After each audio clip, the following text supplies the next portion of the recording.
Good day, everyone. I will be discussing to you about economic integration and institution. To start with, economic integration reduces or eliminates trade barriers among nations and coordinates monetary and fiscal policies.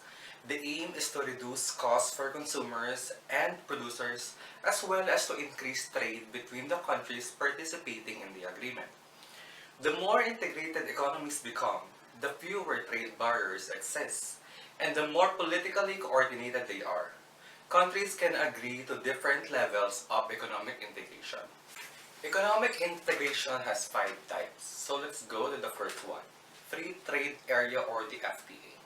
This is where trade barriers are abolished for members, which each country has the right to maintain their individual barrier towards non-member countries. Some examples of free trade areas are NAFTA, or the North American Free Trade Agreement. This was enacted in 1994 and created a free trade zone for Mexico, Canada, and the United States. This is the most important feature in the US-Mexico bilateral commercial relationship since we know that Mexico is the first or the second largest export destination for the 27 United States. Other examples include the European Free Trade Area established in 1961 comprising of UK, Austria, Denmark, Norway, Portugal, and Sweden. The next type is the custom union. This is where there are no trade barriers between the member countries and they set the same tariff rates on the other non-member countries. An example of custom union is the European Customs Union, established in 1957, comprising of West Germany, France, Italy, Belgium, Netherlands, and Luxembourg.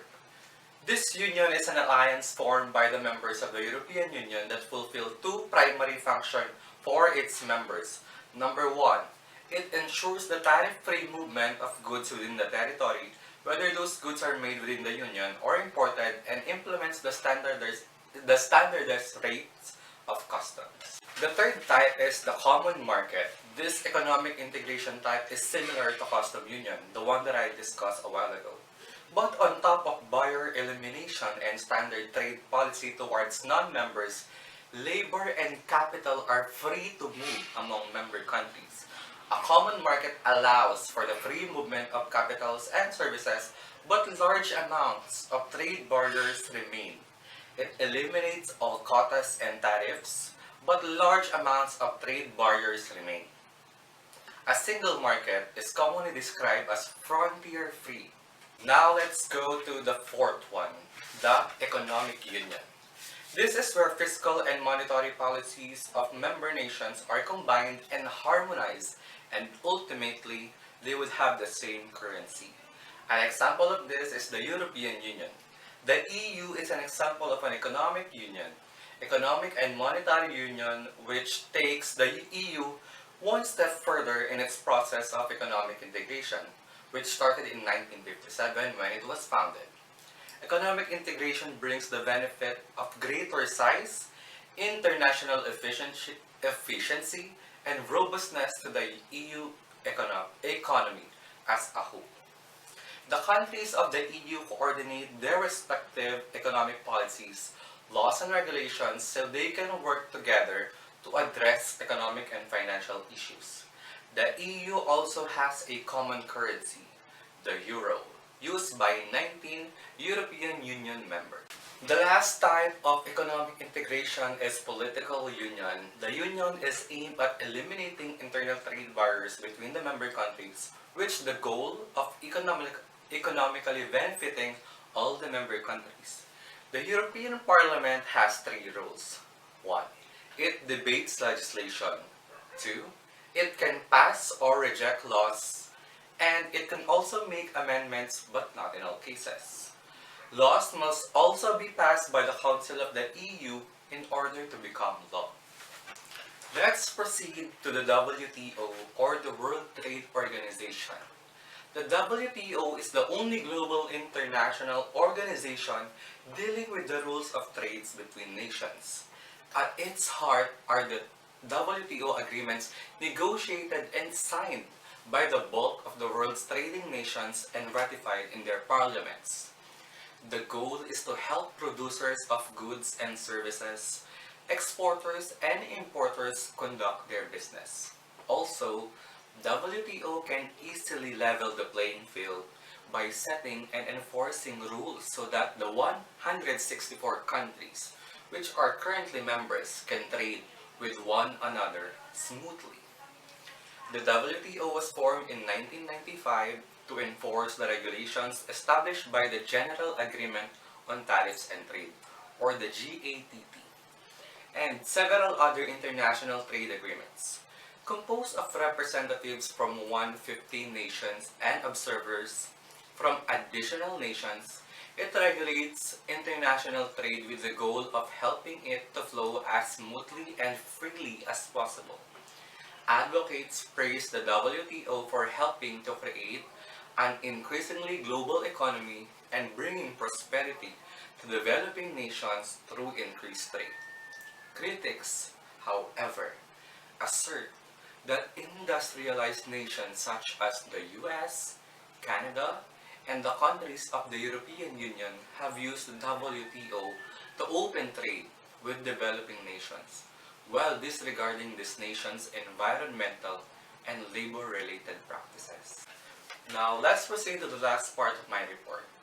The International Monetary Fund, or the IMF, and its 190 member countries work together hand in hand to foster global monetary cooperation, secure financial stability, facilitate international trade, promote high employment and sustainable economic growth, and reduce poverty around the world. System of exchange rates and international payments that enable the countries and its citizens to transact with one another.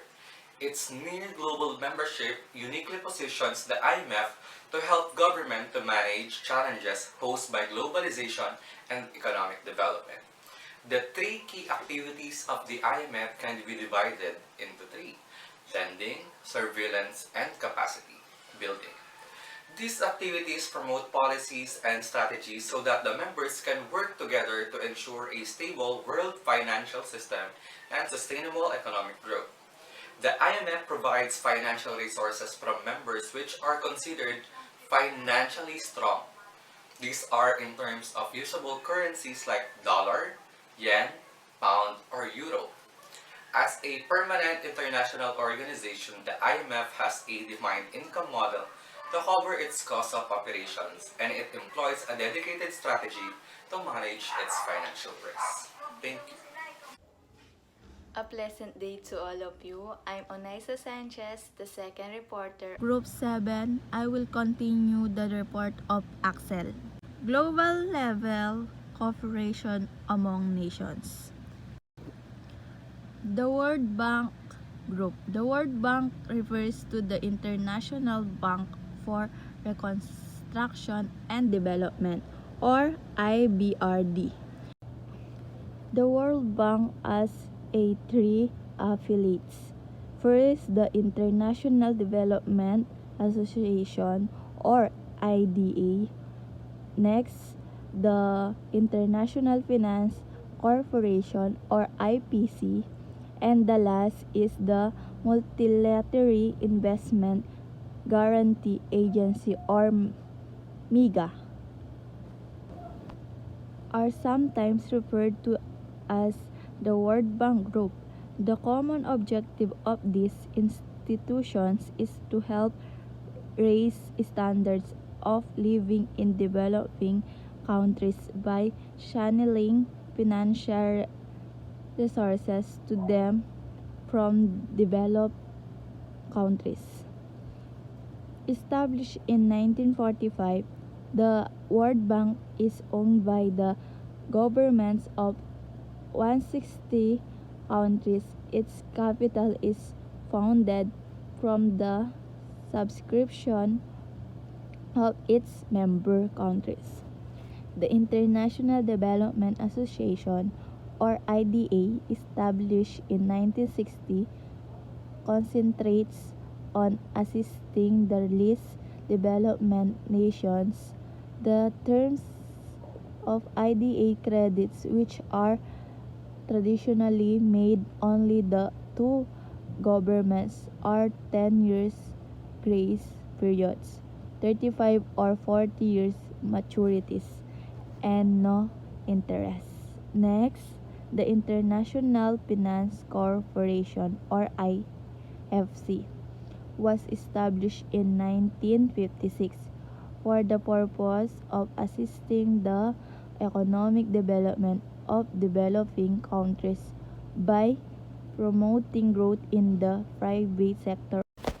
And finally, the Multilateral Investment Guarantee Agency or MIGA, established in 1988, specialized in encouraging equity investment and other direct investment flows to the developing countries through the mitigation of non-commercial investment barriers. And next, other international economic organizations. The Organization for Economic Cooperation and Development or OECD. The OECD was established in December 1960, replacing the former OEEC, the Organization for European Economic Cooperation, and includes non-European countries such as the United States, Canada, Japan, Australia, New Zealand, and Mexico. Its mission is to aid in the achievement of the highest and soundest possible growth in economies of member countries and also of non-member states. Its emphasis are placed on economic development, employment expansion, living standard improvement, financial stability, and extension of world trade on a multilateral and non-discrimination basis. The Council is the highest authority in the OECD. In the past, the OECD has made efforts to lower barriers to the exchange of goods, services, and capital, stabilize financial fluctuations that may endanger economies of members of those of other countries, and promote scientific research and vocational training. The OECD, however, does not have specific provisions on the liberalization of goods, invisible transactions, and capital. Thus, the OECD has not made many concrete decisions, though it has issued many publications on international business, coordination of economic policies of all developed countries became the principal aim of the OECD after the European Union was formed. The United Nations Conference on Trade and Development, UNCTAD. Prior to the first UNCTAD held in Geneva in June 1964, most international economic organizations concern the economic interests of the developed countries.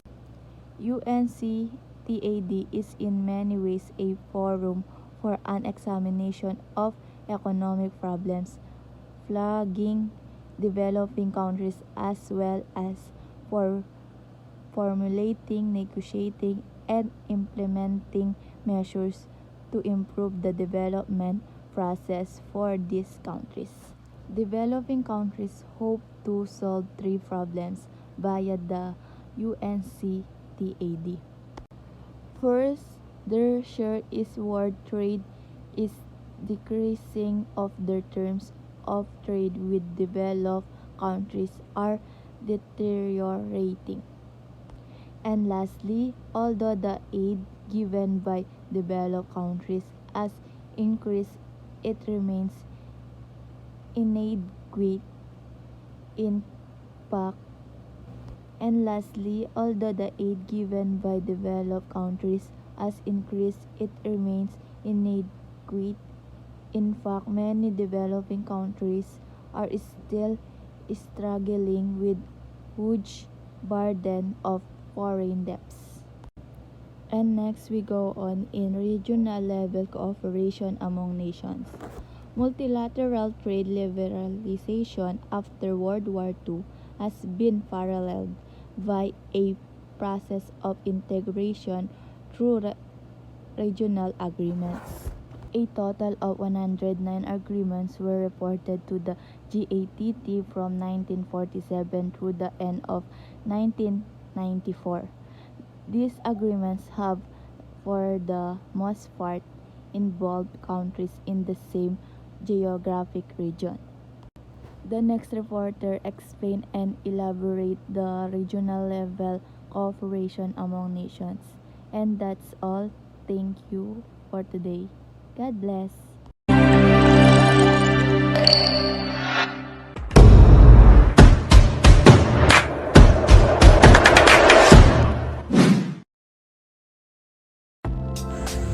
Good morning, I am Erica and this is the continuation of the report of Ms. Sanchez about the regional level cooperation among nations. Let's start with the post-war regional integration. Three features characterize post-war regional integration.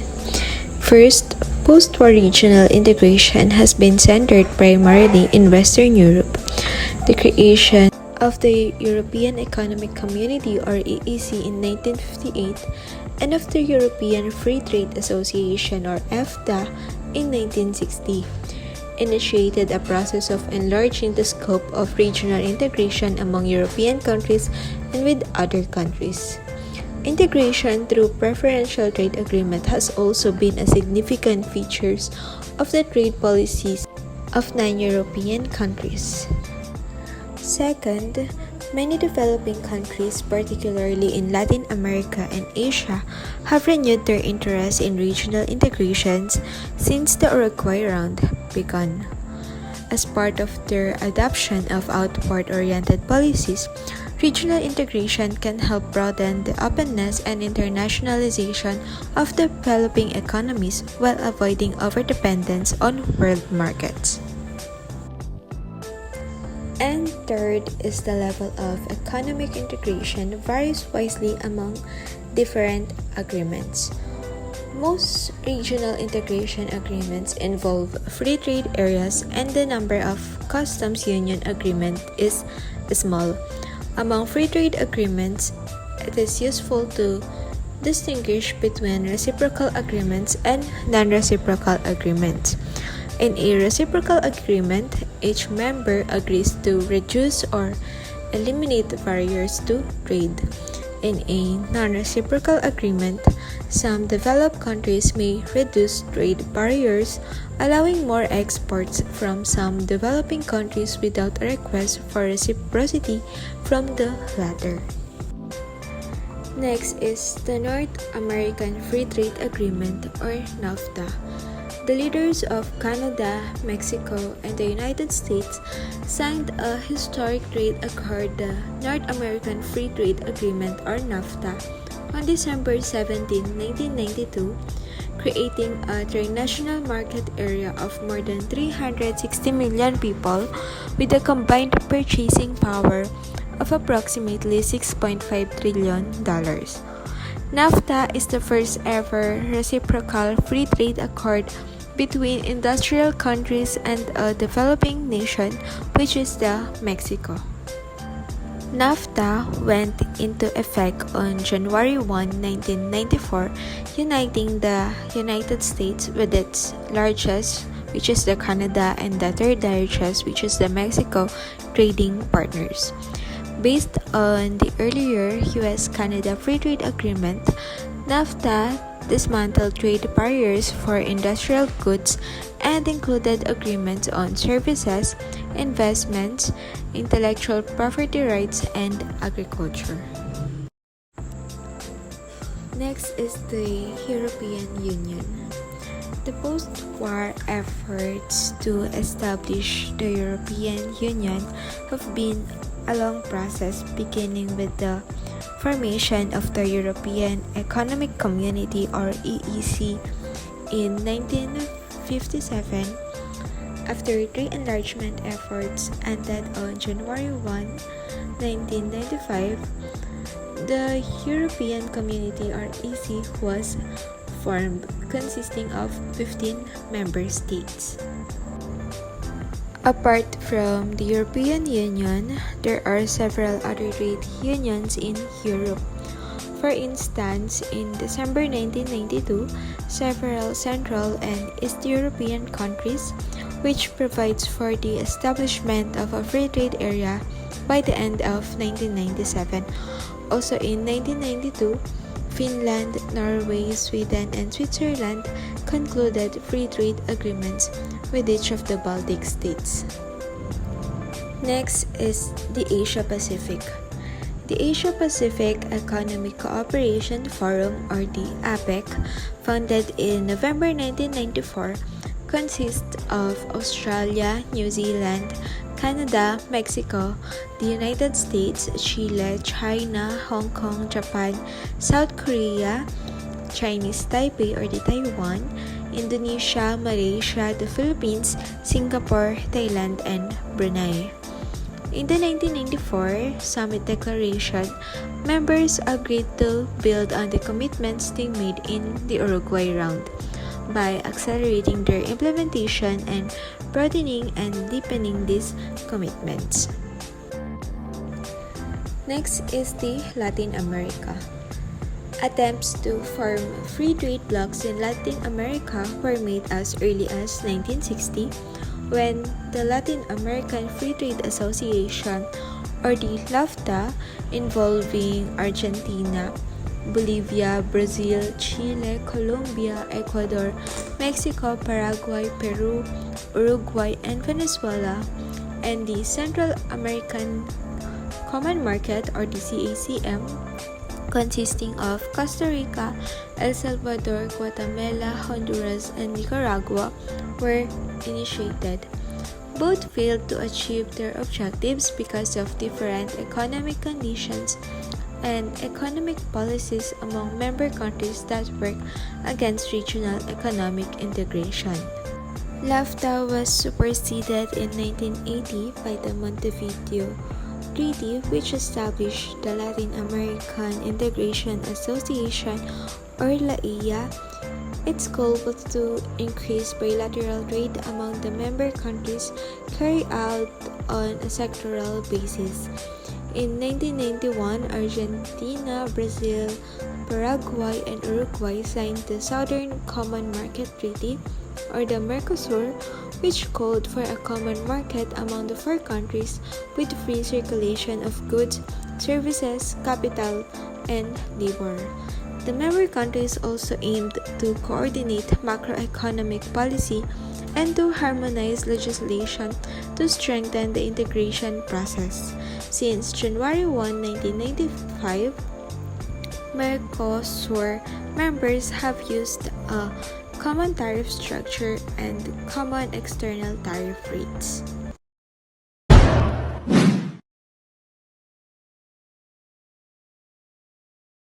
Regional level cooperation among nations. A total of 109 agreements were reported to the GATT. These agreements have, for the most part, involved countries in the same geographic region. Let's talk about Africa and the Middle East. ECOWAS, or the Economic Community of West African States, eliminated duties on unprocessed agricultural products and handicrafts in 1981 and implemented free trade for all unprocessed products in 1990. Other activities of the community have included progressive liberalization of industrial products, steps to avoid the use of hard currencies in intra-member trade through a regional payments clearing system, and cooperation on industrial and agricultural investment projects. While the UDEAC provides a framework for the free movement of capital throughout the area and for the harmonization of fiscal incentives, as well as the coordination of industrial development. A common external tariff was introduced in 1990 by 4 members of the community. And the EAEC's goals include the establishment of a common market and the promotion of trade and economic cooperation among its members. Regionalization versus globalization. Both regional integration agreements or regionalization and multilateral trading systems or globalization share the general objective of achieving within their respective spheres substantial reduction of other barriers to trade. The complementarity between regionalization and globalization in dismantling trade barriers is also manifested in other areas. With the exceptions of the EU, few regional agreements have specified the rules of non-tariff, barrier reduction, intellectual property protection, and service trade. Commodity-level cooperation among nations. The emergence of many international commodity agreements or organizations is a natural development in international economic relations. Countries may also cooperate with one another to control the production, pricing, and sale of goods that are traded internationally. Let's talk about OPEC. The Organization of Petroleum Exporting Countries is the most notable and critical community cartel. It is not a commercial entity, but an intergovernmental organization. It was given a major influence on global oil prices as the 13 member countries accounted for an estimated 44% of global production and 81.5% of the proven oil reserves. Strategic responses of MNEs. MNEs or multinational enterprises are firms that hold assets or employees in more than one country and are powerful economic institutions. As a result of heightened integration of the world economy, national boundaries have become increasingly irrelevant in the definition of market and production spaces, while at the same time, regions, rather than countries, are emerging as the key economic policy arenas. Defensive export is a strategy by which MNEs defend their pre-existing market share achieved through exports. And the offensive export is a strategy by which they choose to ensure market penetration by investing directly in the region before the region is officially integrated. And that is all for my report.